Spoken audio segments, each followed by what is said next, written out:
How many members of your family have been lost since October the 7th? About 25. October 7th, when I watched it, I found that my sister's house, where my brothers and nieces were there, and this is all the members of the family who were killed. These are all your members of your family? Of the family on the 7th. They became piles, their bodies.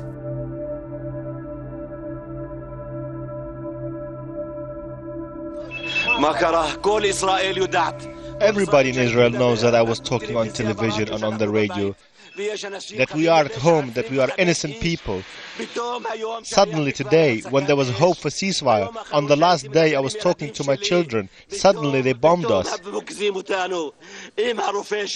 that how you treat a doctor who takes care of Israeli patients? Is that what's done? Is this peace?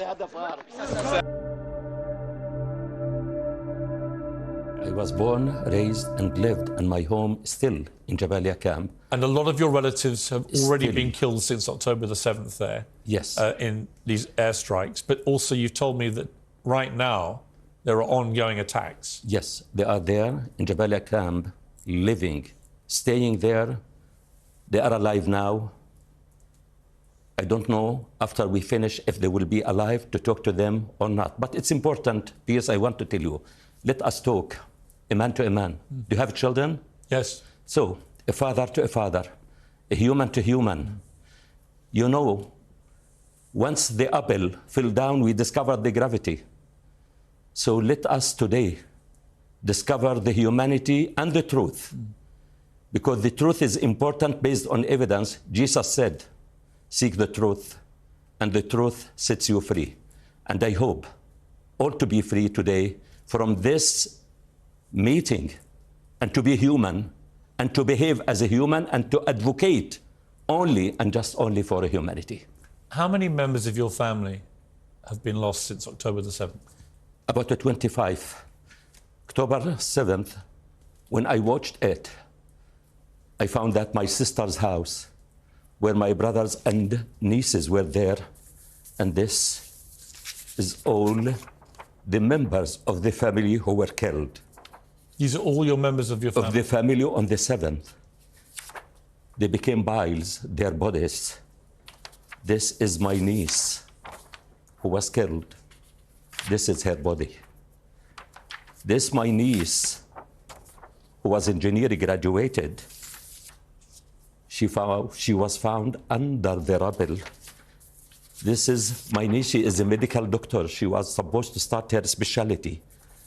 This, my cousin. This is my nephew, who is a physiotherapist, and he was killed. This is my niece's daughter, and that's what we want to see. These people, they have names. They have faces, and that's what is needed. This is my daughter, Bisan, who was killed 16th of January 2009, who said, to meet violence with violence doesn't solve any problem. There is an alternative way. It's not by action and reaction. It's by being a human and behaving and thinking of others. This is Mayar and Aya. Even my niece, she named her daughter Aya after my daughter. Aya was killed also. These daughters, I raised them to be human. To be advocate for human, I sent them to peace camps. And she said to me... With Israelis? With the Israelis. And she said to me, I found how similar are we. We are similar, but we need to be equal. We need to be free. We need to appreciate the dignity, the freedom of all. Does the life, I want to ask you, does the life of the Palestinians matter as equal to the Israelis or not? Yes. A Palestinian tragedy broadcast live on Israeli television. A call to a doctor in Gaza who's been reporting daily for an Israeli station. His 3 daughters have just been killed.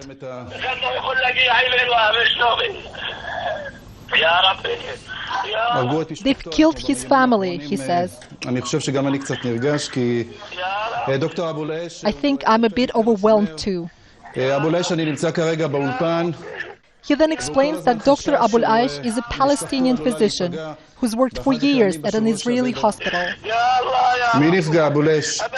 Who was hurt, he asks.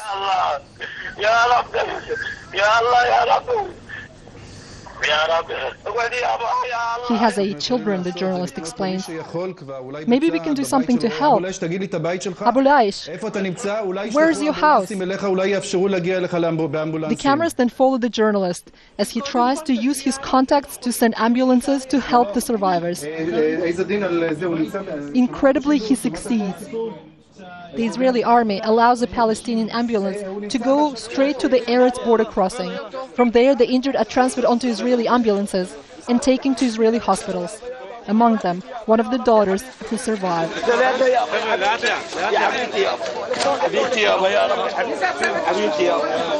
For the most part of this 22-day war, Israeli journalists were not allowed to report from inside Gaza.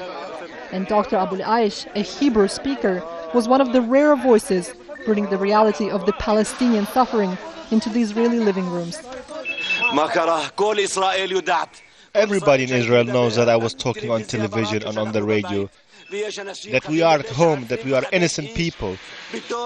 Suddenly today, when there was hope for ceasefire, on the last day I was talking to my children, suddenly they bombed us.